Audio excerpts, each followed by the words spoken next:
In today's video, I'm going to teach you how to enable Google Gemini in a Google Workspace. Now, setting up Google Gemini might seem a bit challenging if you're not used to navigating around Google Workspace, but don't worry, I'm here to guide you through every step to make this as easy as possible.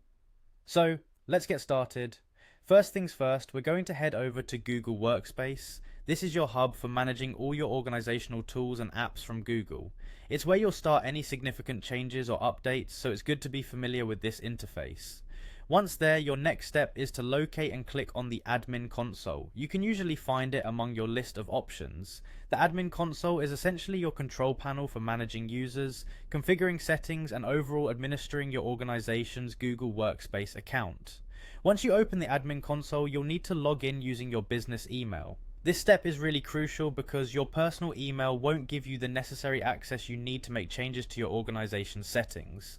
Once logged in, take a moment to familiarize yourself with the layout. It can be a bit overwhelming at first, but you'll soon find your way around. Now direct your attention to the top right corner where you'll find the Google Apps menu. Click on this, and from the drop-down options, you'll want to look for the admin icon.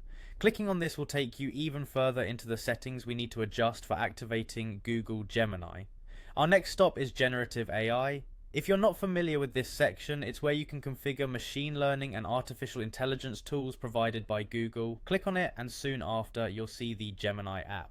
Now this is the heart of what we're setting out to enable today, one of Google's advanced AI tools. So go ahead and click on the Gemini app. We're getting closer to the finish line now.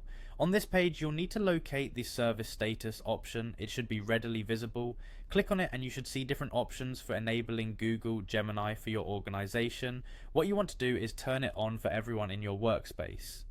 This ensures that all your team members can access the features of Google Gemini and take advantage of its robust tools. Finally, and this step is important, make sure you click on Save. It might seem like a small thing, but forgetting to save your changes means all this hard work could go to waste. Once you've saved, the changes will take effect and you can start exploring all the new features that Google Gemini will bring to your workspace. And that's it! I hope this was helpful and that you're now ready to harness the power of Google Gemini within your organization. Thank you for watching, and if you have any questions, feel free to leave them in the comments below.